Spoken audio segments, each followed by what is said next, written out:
Salut les amis, c'est Ludo, j'espère que vous allez bien. On se retrouve aujourd'hui pour une nouvelle vidéo. Il va s'agir d'un 4 BD pour un bon dimanche.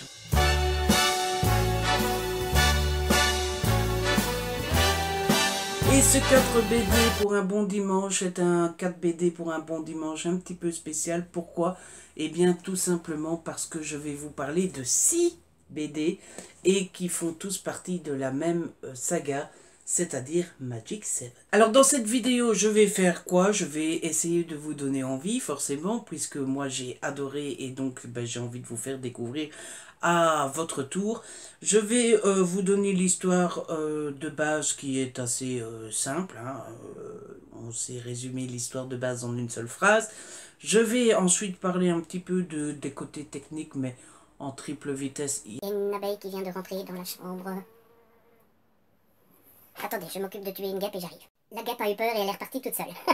Je vais vous parler donc du côté un peu technique, mais vite fait, vous parler un peu des dessins, de l'objet en lui-même, de la police d'écriture, etc.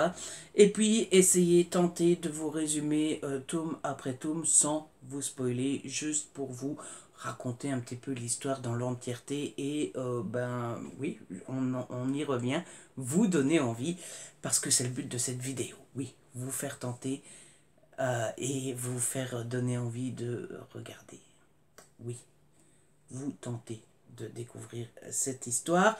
Donc l'histoire c'est quoi? L'histoire ce sont 7 jeunes qui ont chacun des capacités exceptionnelles, des pouvoirs, et on va se rendre compte au fur et à mesure que ces pouvoirs seraient l'héritage de mages anciens. Voilà pour l'histoire de base. Ça n'en dit pas beaucoup, mais rassurez-vous, vous en saurez forcément plus dans la suite de la vidéo.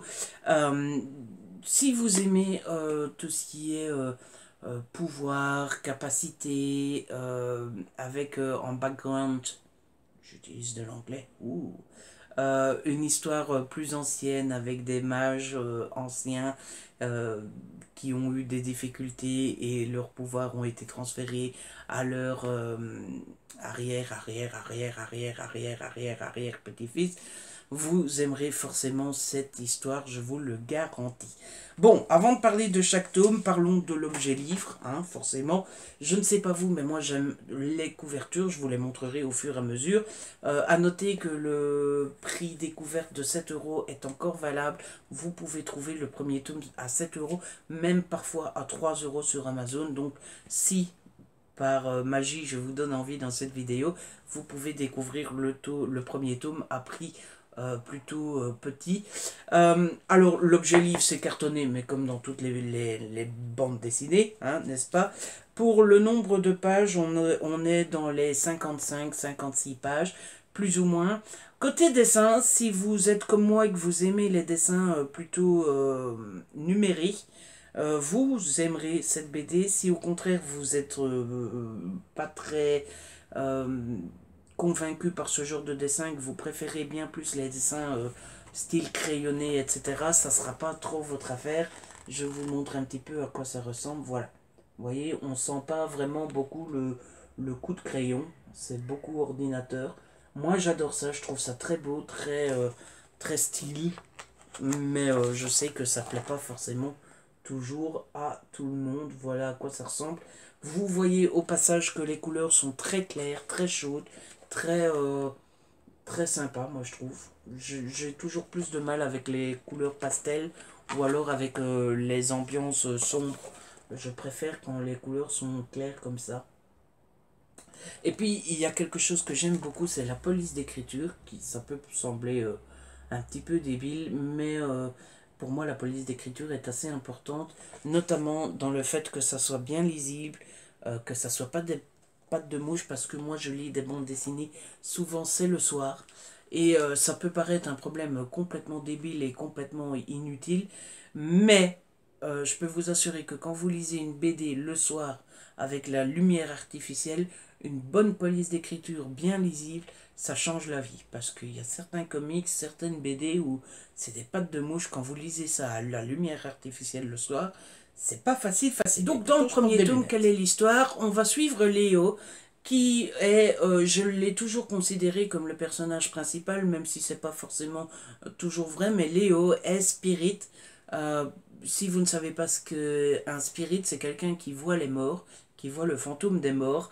Léo est un jeune garçon donc qui va au lycée, qui vit une vie plutôt normale, classique, il vit avec sa mère, il ne voit jamais son père.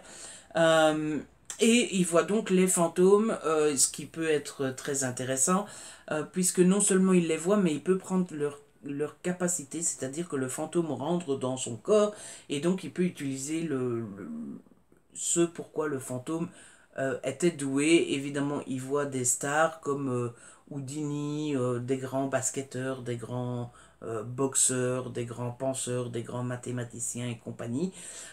Et il utilise de temps en temps le don de ses fantômes. Par exemple, au tout début de la BD, Léo se fait ennuyer par les amis, il se fait enfermer dans un casier scolaire, hein, comme on en voit partout dans les films américains, etc. Et il invoque le fantôme d'Houdini, et Houdini va rentrer en lui, il va donc savoir se dégager du casier. Voilà, pour donner un exemple et pour bien vous faire comprendre le pouvoir de Léo. Donc Léo va aller à l'école et il va commencer à se passer des choses bizarres, c'est-à-dire qu'il y a des phénomènes un peu spéciaux, il y a des choses qui disparaissent, on vole des trucs, enfin bref, ça devient petit à petit un petit peu bizarre tout en restant très léger. Hein. C'est très jeune comme BD, hein. C'est pas du thriller et compagnie. Donc ils vont commencer à essayer de découvrir ce qu'il se passe.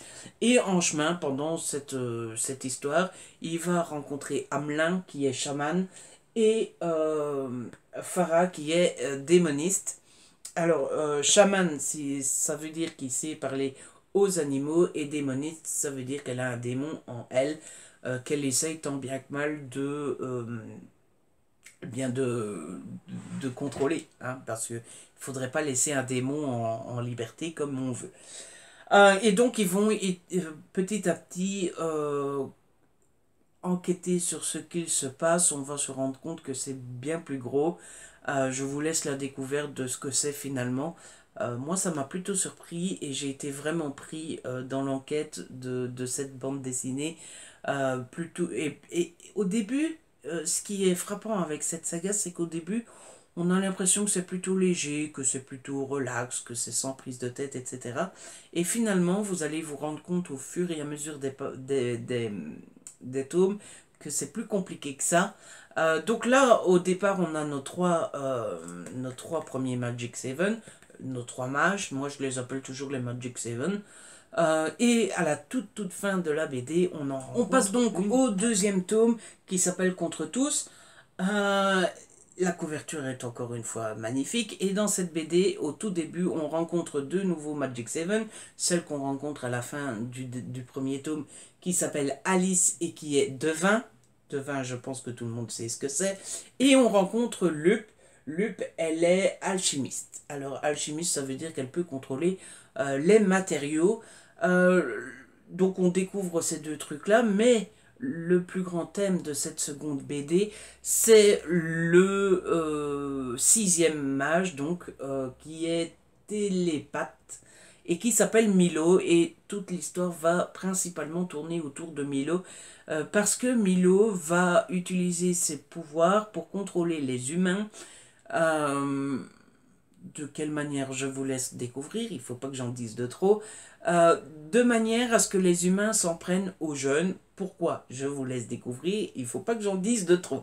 Mais bref, toute la BD tourne autour de ça, ça amène un petit peu d'action, un petit peu de suspense, parce qu'on se demande forcément pourquoi il fait ça, pourquoi il veut s'en prendre aux autres jeunes et compagnie. Mais ça apporte aussi du suspense, parce qu'on se demande si tous les adultes vont bien s'en sortir, si tous les jeunes vont bien s'en sortir, si tout va rentrer dans l'ordre, etc. Tout ça, évidemment, je vous laisse découvrir pourquoi.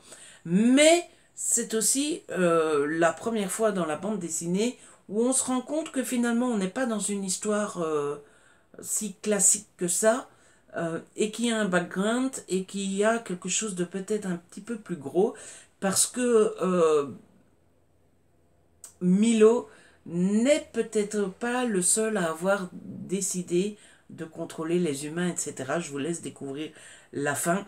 Pour le reste, ce qui m'a beaucoup marqué dans cette deuxième BD, c'est l'introduction d'un nouveau personnage en toute fin, en cliffhanger, qui, à chaque fois que je vous en parlerai dans cette vidéo, je vous parlerai du mystérieux monsieur, parce que je veux vous laisser la surprise jusqu'au bout. Mais voilà, moi ça m'a... sérieux, allez hop, vite la 3. Et ce mystérieux personnage, on va découvrir... Enfin, il est gentil au début, mais on sent très vite que... On passe au troisième tome qui s'appelle Le Retour de la Bête. Et ici, c'est peut-être la BD qui m'a le moins convaincu sur les 6. Il y a du très bon. On retrouve le personnage mystérieux de la fin du deuxième tome qui va parler avec Léo et qui va lui en apprendre un petit peu plus sur les mages originels, hein, ceux d'il y a des siècles et des siècles, et qui va en apprendre un peu plus à Léo sur leurs pouvoirs, sur pourquoi ils les ont et sur la grande menace qui risque d'arriver, etc. Ça, c'est du bon. On découvre un nouveau Magic 7, un nouveau mage qui s'appelle Fabrice et qui est enchanteur. C'est-à-dire que tout ce qui dessine prend vie. C'est un pouvoir que j'ai beaucoup aimé parce que, et c'est peut-être celui que je préfère, parce que je trouve que c'est le pouvoir où il y a un peu de règles. Les autres ont des pouvoirs, mais sans vraiment de règles. Lui, il a son pouvoir, mais il y a tout un cérémonial autour. Par exemple, le l'humeur qu'il a au moment où il va faire son dessin a une importance parce que bah, s'il est de mauvaise humeur, l'animal ou la bestiole qu'il va dessiner sera plus méchante que si il la dessine en étant de bonne humeur, tout comme l'animal s'effacera plus vite s'il était de bonne humeur que s'il était de mauvaise humeur. Donc ça, c'est les deux côtés le mieux, hein, les bons côtés. Le mauvais côté, c'est que je trouve que l'histoire générale, sur la situation générale, avance un petit peu moins vite. Et puis surtout, il y a une sous-intrigue où il y a un professeur d'un des élèves qui est amoureux de la mère de cet élève. Et on tourne un peu autour de ça. J'ai trouvé ça un petit peu sorti de nulle part. J'ai trouvé ça un petit peu inutile, pour rester plutôt poli. Et puis vous connaissez ce qui se passe dans une histoire quand quelqu'un prend une certaine place, ben, ça laisse pas la place à autre chose. Et j'ai trouvé ça un petit peu dommage qu'on utilise cette place-là pour cette sous-intrigue qui ne sert strictement à rien, plutôt que de nous parler de la situation générale, puisque je vous l'ai dit, de ce point de vue-là, ce tome-là est un petit peu plus light. Donc voilà, c'est le petit tome qui m'a le moins convaincu. Même si le cliffhanger est assez prenant, et comme d'habitude je me suis fait avoir avec le cliffhanger de ce troisième tome, ça m'a donné envie de me jeter tout de suite sur le quatrième. Le voici, le voilou, il s'appelle Vérité, et c'est peut-être celui que j'ai le plus aimé et le plus apprécié, parce que je trouve que c'est celui qui fait le plus avancer le schmilblick. On est pendant les vacances, en été, pendant les vacances scolaires donc, et nos amis, les Magic 7, ne vont pas à l'école. S'il y a des personnages qui sont bien mis de côté, il y en a d'autres qui restent au premier plan. Ceux qui sont mis de côté, c'est ceux qui passent leur été à ne rien faire d'exceptionnel. Ceux qui sont mis au premier plan, ben, c'est notamment Léo. C'est pas pour rien que mon sentiment que Léo soit personnage principal, je l'ai ressenti pendant toute la saga. C'est parce que j'ai l'impression que c'est souvent de lui que tout part. Donc Léo va chez quelqu'un. Je vous laisse découvrir qui. Ce quelqu'un a une bibliothèque remplie de vieux livres, et dans ces vieux livres, il y a l'histoire des mages originales. Et il va donc lire ces histoires et découvrir toute l'histoire des mages originaux, enfin les vieux mages, découvrir leur histoire, découvrir d'où vient leur pouvoir et découvrir ce qui s'est passé. Il va se rendre compte que les mages, les anciens mages, ont peut-être fait des conneries, mais surtout que les pouvoirs qu'ils ont, c'est pas de la gnognotte, c'est pas fait pour s'amuser et pour rigoler. Et donc il y a une morale et qu'il y a une histoire et qu'il faut éviter de refaire les mêmes erreurs que les mages originales. Voilà, c'est un peu l'histoire du tome, c'est la découverte de toute l'histoire d'origine et des conséquences que cela pourrait avoir sur les nouveaux mages, sur les Magic Seven que nous on suit. C'était vraiment passionnant. Au début, je me suis dit ouais, non, bof, parce que vous savez que moi j'aime pas quand on repasse dans le passé. C'est aussi vrai, pardon, en bande dessinée qu'en lecture classique. Mais pourtant, finalement, ça l'a fait. J'ai passé un excellent moment. Surtout que chaque mage, vous savez, ils ont une ambiance assez différente, une époque assez différente, etc. Voilà, voilà. Et donc on passe au tome 5, la séparation. Je trouve la couverture, c'est peut-être la plus belle de la saga, je trouve. Le tome 5 m'a rendu un petit peu triste, un petit peu nostalgique, puisque c'est le tome où rien ne va plus. Voilà. Je vais essayer de vous laisser un petit peu la surprise, mais rien ne va plus. Pourquoi? Parce que les découvertes faites dans le quatrième tome ont des conséquences. La plus grande des conséquences est peut-être le fait que certains Magic Seven décident que c'est trop dangereux toute cette histoire, que les pouvoirs c'est pas pour eux et compagnie, et que on oublie tout ça, on met tout ça sur le côté et on ne doit plus m'en parler. Voilà. Ça m'a rendu triste parce que le fait que ça soit comme ça met un petit peu de, de contrariété entre nos amis, alors que à la base ce sont des amis qui sont quand même assez bien soudés, et donc ils commencent à se faire un petit peu la gueule, etc. Et ça m'a rendu un petit peu triste. Heureusement, il y a un des Magic Seven qui a la solution, qui sait exactement ce qu'il faut faire pour rabibocher tout le monde, et elle va mettre un plan à exécution pour que tout le monde soit recopain, etc. Et ce plan est juste génial. Je ne vous en dirai pas plus. C'est peut-être le tome sur lequel je vais rester le plus mystérieux. Mais moi j'ai adoré ce plan. J'ai adoré la façon dont il a été mis en place. J'ai adoré la façon dont il se déroule. Et j'ai adoré la résolution de ce plan. J'ai vraiment beaucoup aimé ce tome 5 qui était sur la continuité du tome 4. Est-ce que la saga devient meilleure à partir du tome 4? Je pense que oui. Je pense que oui.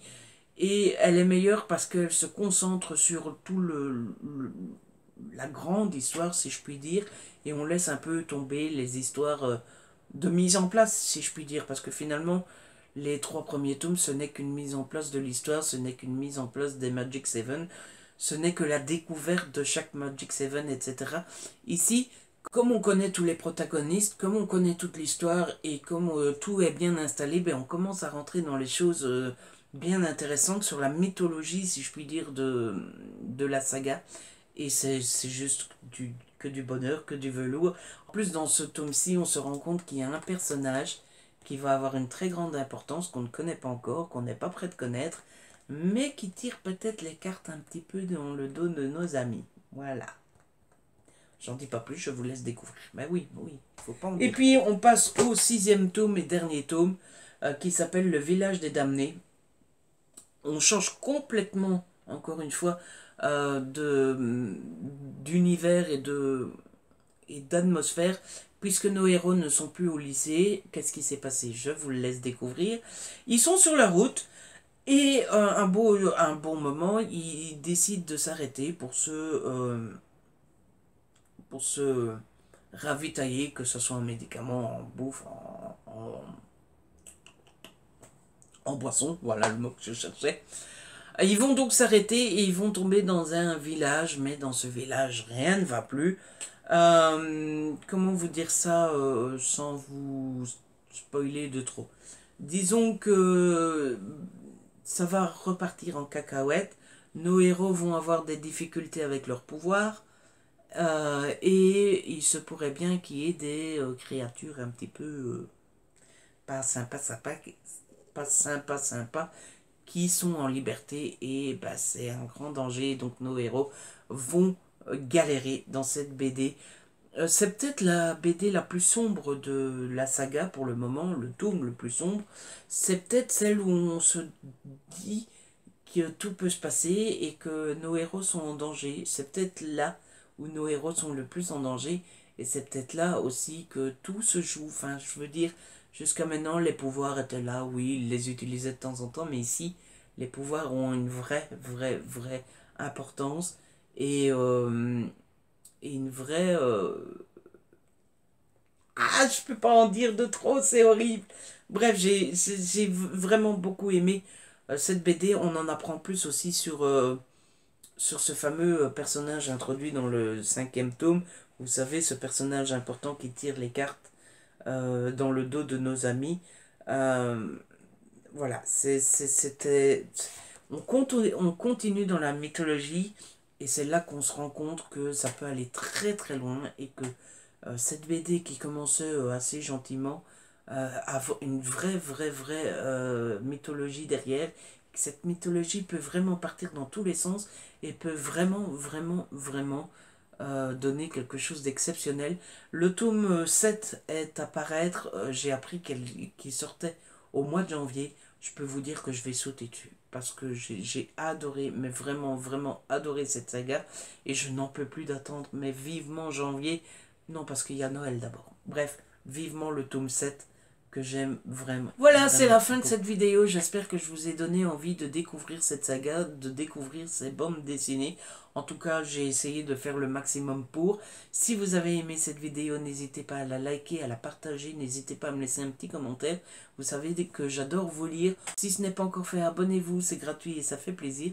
On se retrouve très vite pour une nouvelle vidéo. D'ici là, prenez soin de vous et de ceux que vous aimez. Ciao.